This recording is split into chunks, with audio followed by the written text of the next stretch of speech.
Zelete, thank you for your love and support. I appreciate it all. At the recent Southern African Customs Union Summit, Botswana President Duma Boko formally took over the chairmanship from South African President Cyril Ramaphosa.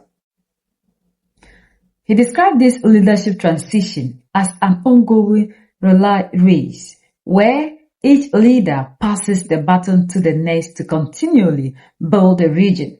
Boko specifically addressed each regional leader to focus on the concrete projects and ties that connect their nations. First, he highlighted a major trade partnership with Namibia. Botswana and Namibia are preparing to start building the Trans-Kalahari Railway Line. This project will create a new trade corridor to boost commerce across both countries and the wider continent under the African Continental Free Trade Area Agreement. Next, he focused on a vital water project involving Lesotho, South Africa, and Botswana. This initiative will secure funding through a new investment fund created within the Customs Union, allowing water to flow across 700-kilometer stretch directly into the southern part of Botswana. Thank you very much, the director of these proceedings. When I walked in here from the closed session, I was greeted, as you all were, by the powerful beat of the African drum, evocative, those staccato beats that can get you into a trance, in which altered state of mind you might just commune with the ancestors. I felt the magic and the inspiration. And so I start off by thanking them who gave us those beats. I would like to also recognize the President of the Republic of South Africa, President Matamela Cyril Ramaphosa, and thank him most profusely for his generosity and the warm hospitality with which he has received all of us and made us all feel at home. We thank him also for his leadership during South Africa's tenure as chair of the Southern African Customs Union.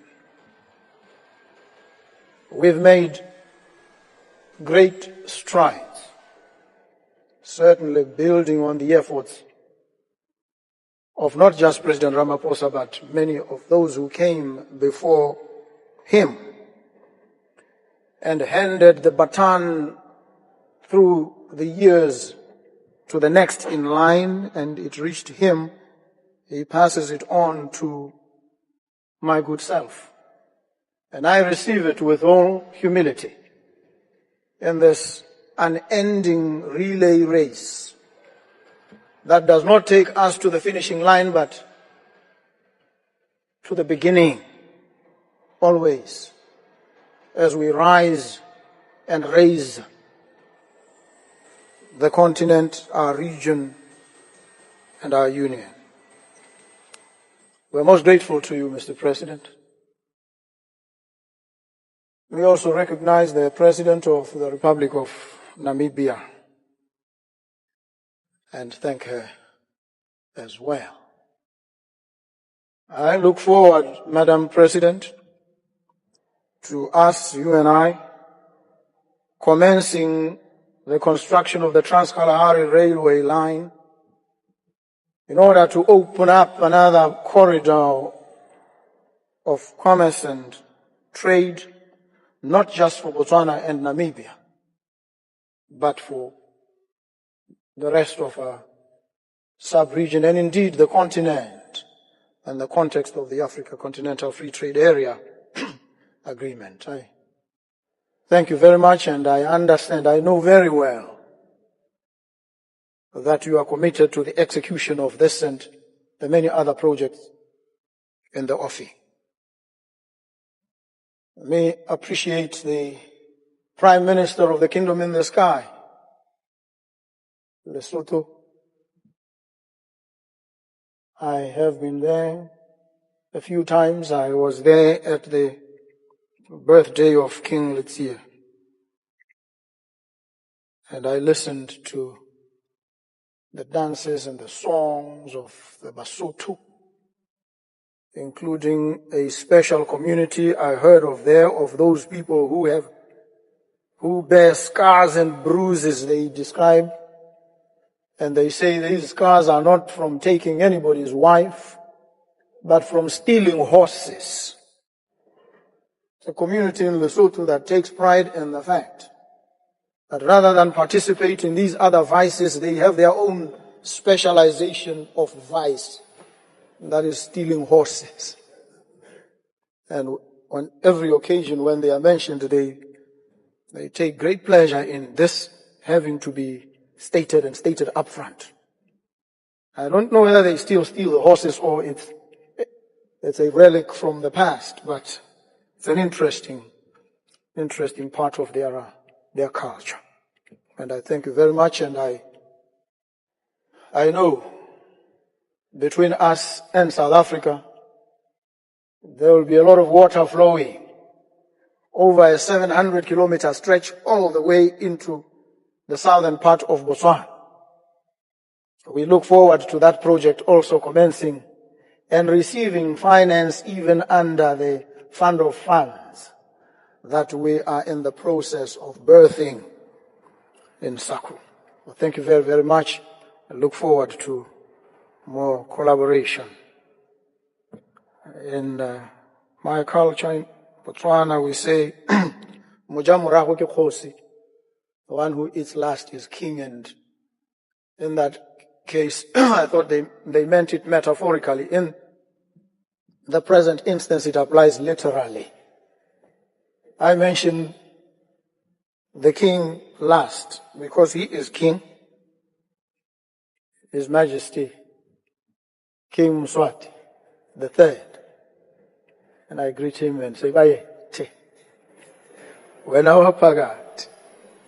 Thank you very much, Your Majesty, for gracing this event. I was also in Eswatini recently, and I had the honor and the privilege to spend time with you. And I've spent more time with you today. And I must confess publicly that the more time I spend with the king, the more I thank the heavens up aloft that I am not a king.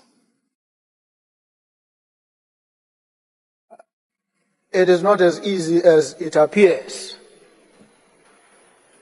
It seems to be a very difficult, painfully onerous responsibility. He tells me that he is prohibited by culture from attending any funeral, even if it were the funeral of his closest relative. He cannot. He cannot even interact closely with any person who is in mourning. Difficult life. Painful.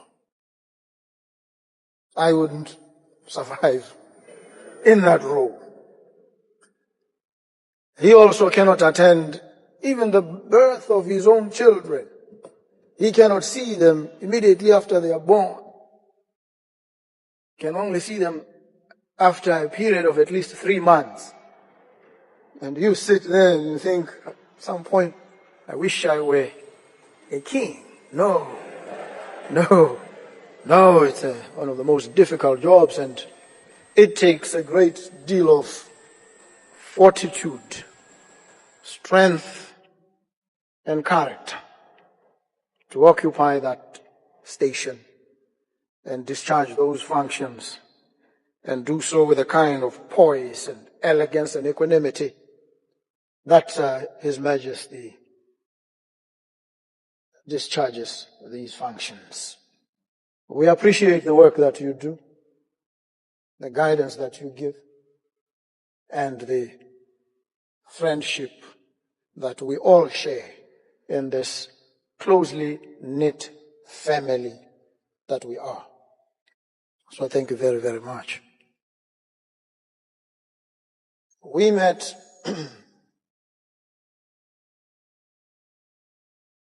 at the behest mainly of yourselves. You summoned us here. Even as it appears that we are the ones who did, we actually are under your control and direction. You met before us. You engaged on all the issues that we had to deal with today. You put your heads together, alive to the challenges that we've all faced. Some of them of a nature that could actually have split us up. The equivocations and vacillations of the past were weighing heavily on you as you met. And you had to resolve some of these pressing and trenchant problems that face the Union. You resolved them. President Ramaphosa suspects that there must have been some influence of wine. But I know that if, and I hope in fact there was the influence of wine, but what wine does, as I understand, is it brings forth the truth. As they say, the ancient Romans, in vino veritas, in wine the truth comes. And so if what has come forth came from wine, I know it is the truth. And if it is the truth brought to the fore by wine, then it is durable. It will carry us well into the future. We have absolutely nothing to fear. We stand on the firmest ground of truth and mutual understanding. So I'm grateful. And it is all thanks to yourselves, the work that you've put in, dealing with all these intricate issues, and finding each other in the process. And by so doing, making it easy for all of us to then come at the end and claim all the glory. One of the things I like about Eswatini, and when you are in the proximity of the king, you will hear powerful bolts of poetry being rendered. It's always very sobering. You hear the lines of poetry that come out, and I always give myself time to listen. Listen not just to the fact that it's poetry, the nuances of voice, but also the subtle messages. Carries a lot of history. Speak of their interactions with Abesut. Somewhere I heard those lines. History. While speaking about Lesotho, Boko shared a story about the local Basuto culture, noting a specific community that proudly wear scars from stealing horses. Boko then addressed King Swati III of Nswatini. He spoke about the intense cultural relationships of the king, sharing that the king is prohibited by tradition from attending funerals interacting with anyone in mourning, or seeing his own children until 3 months after their birth. Boko used this to emphasize the heavy burden and strength. He also praised the traditional praise poetry performed in Eswatini, comparing the poets to lawmakers who share the future and must be listened to carefully. The core message of the speech targeted the ministers and officials who did the heavy work behind the scene. Boko noted that these officials faced difficult issues that could have split the union apart. However, they worked through the disagreements and found clear solutions. Boko closed by stating that it is now time to turn these high-level political promises into practical solutions that improve the daily lives of regular citizens living on the downside of the society. Botswana has officially invited all member states to the next major summit in 2027, urging them to visit early to experience the country's wideness and tourism. Now we are seeing that our leaders are doing everything possible to change the narrative.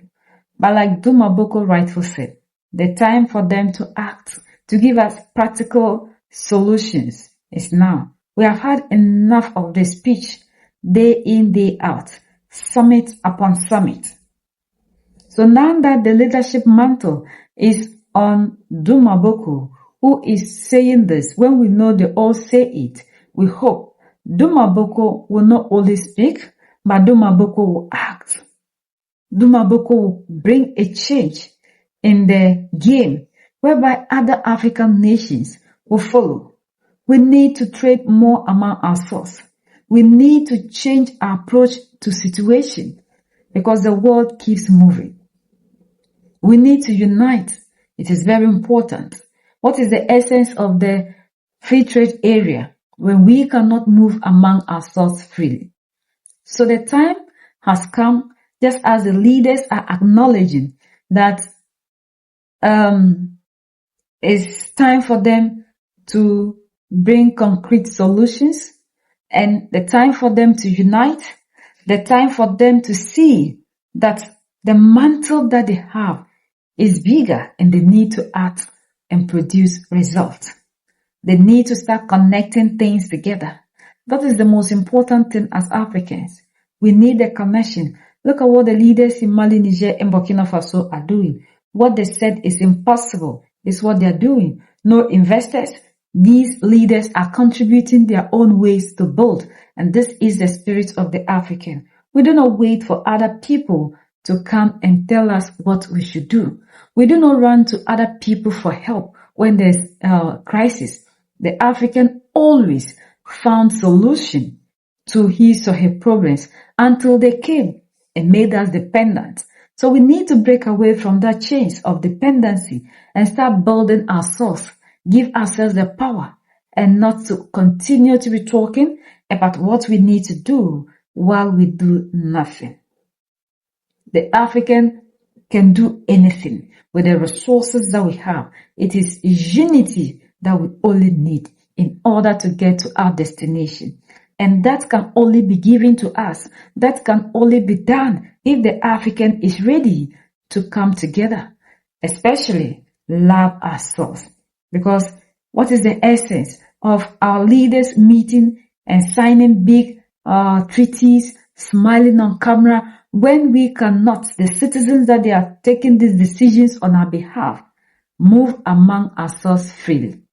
We are targeted simple because we are in a dark skin, moving from one place to the other, while we open our arms for the same people that are oppressing the African. So our leaders must be bold in addressing these issues as well.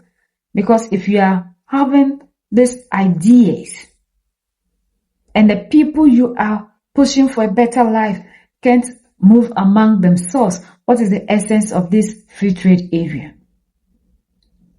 The time for the unification of the African is now, and we have to all come together collectively so we can get to our destination. We are the only ones that can set ourselves free. United we stand. Divided we fall, and united we keep standing forever and ever. The greatest enemy of the African is mental slavery. So let's decolonize ourselves from mental slavery. Let's keep sharing to educate our brothers and sisters. Together we make Africa great for ourselves and the next generations that are going to come. So that's the latest around the world in Africa, Southern Africa, and in Botswana.